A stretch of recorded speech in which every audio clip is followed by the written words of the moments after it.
What's up mga boss? Biglaan to 8 o'clock PM. Andito sa labas yung kotse. Kasi yung kotse ni Jude, si Peaches, is ibebenta na daw. So may nakausap na yata si Jude. And yeah, i-out niya na. So waiting lang natin siya dito sa amin. Sad na bebenta niya na yun. Eh wala, desisyon niya yun syempre. Kung ano yung nasa puso niya ano yung gusto niya, syempre susuportahan natin. Magbibig bike daw siya eh. Yeah, siguro madalang nyo na siya makikita sa channel. Kasi syempre puro big bike na yung mga kasama nun. Still price naman na binibenta ni Jude yung EX 300 plus lang yung EX niya. At to say, wala, gusto niya nang mag big bike. So yun, support natin. Eto na mga boss. Eto na. Patay mo muna. Patay mo muna. Yan na. Totoo na ta. Oo na to. Tayo na, nag-down na ng panggas natin eh. Eh, nasa kanya, kung di na tumutuloy, basta bigay niya yung 4K eh.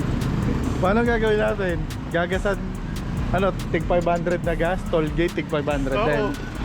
Ganun muna. Abot Kasi- naman yun eh. Kasi, chill lang naman tayo eh. Abot naman. Kasi naman. mga 9 aalis siya, sabi ko mga 9 tayo alis kasi magbabakas tayo. Payag na di niya tatanggalin yun. Yan, friend niya na ako kung di niya So meron ako kukunin dito kay Peaches na remembrance at the same time.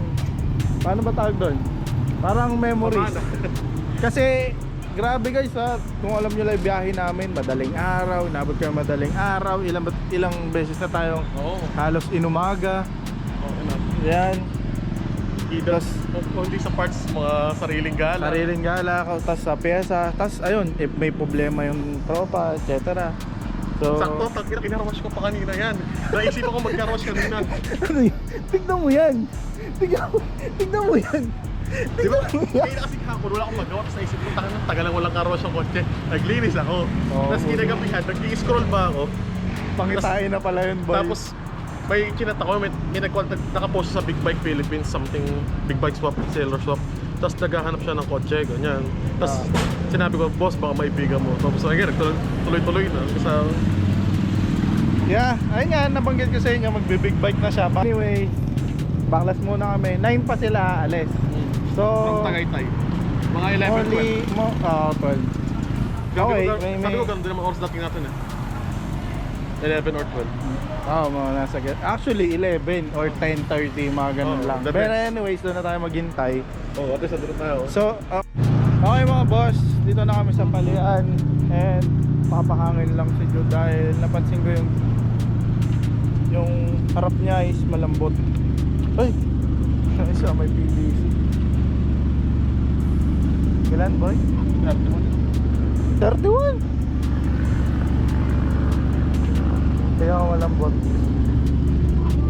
24! Sabi sa'yo eh. Tagal kasi ng top ito. Checkin mo na lahat. So yun mga boss, mahangin lang kami. And then Batse na. So this is goodbye kay Peaches. One last view. And sana pag nakita ko siya sa daan, this is, tanda ko yung plate number mo. Ayan. Pag nakita ko siya sa daan is maganda na siya, maayos na siya. Sabi nga nila, pag napupunta sa tamang tao nagiging maganda. So feeling ko talaga magiging fully built na to. Ganda, di ba? Lalo yung mags niya, no? Pangarap namin mags. Siguro pag ganito yung mags ko, endgame na ako. Pero anyways, okay na ako doon, orig yun eh. Top niya, 24-10. 24. Yeah. Sabay-sabay humihin.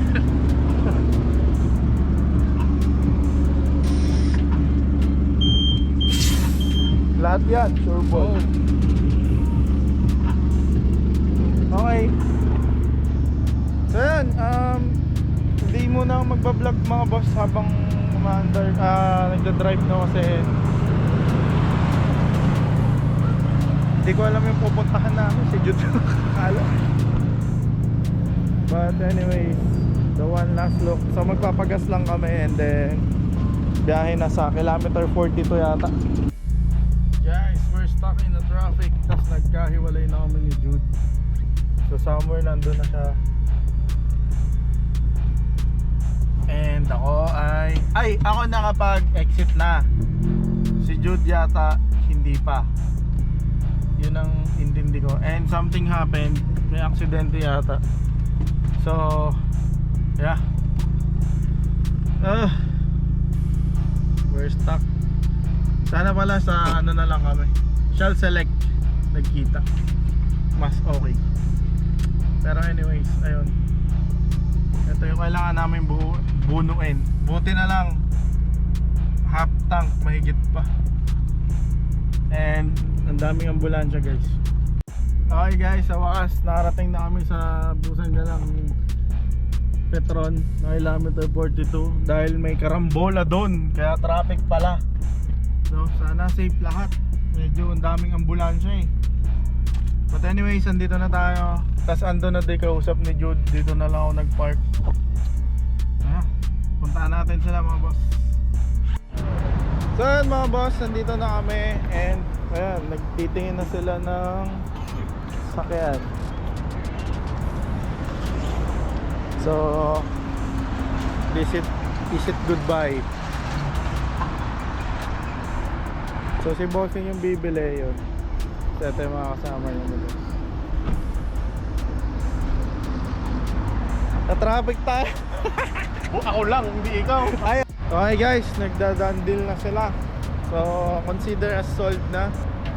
Maglilipat lang si Jude ng gamit. Gawin natin yung kotse doon. So kaya support natin si Jude. Ganun talaga. Pag nagka-big bike siya, iramin ko yun. Yun naman ko content ko. Babay na. Babay na. So consider as sold. Bossing, thank you ah. Ingat kayo sa biyahe. Salamat. Bye bye.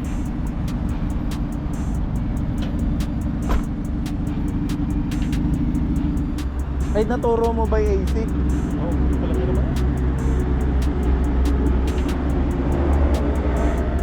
Ito yung kasama nila. Mga Hilux.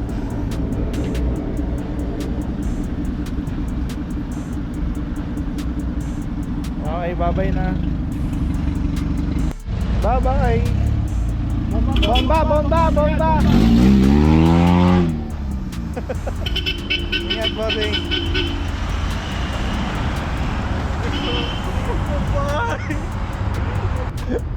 Bibili naman ito ng big bike eh. So anyways, ganun pala yung feeling no. Kapag pala ano, yun pala yung feeling na bebenta mo na yung auto mo. Parang hindi ko kaya dito yun. Hindi ko kaya. Kailangan natin ito eh. Well, siya DJ benta kasi need niya ng cash. Ako kung hindi sa sobrang laking cash yung bibigay to. And yeah, blessing is blessing. So yun mga boss, benta na natin. And magbibig bike naman si Jude. Tapos hihiramin ko yun. Pasok. Ay, di ba pumapasok kanina? Pasok na, pero doon check ko lang ulit ngayon. Okay. Baka mamaya nag-bounce. Oo, bawal, nag-zero eh. Ngayon, kaya muna kami.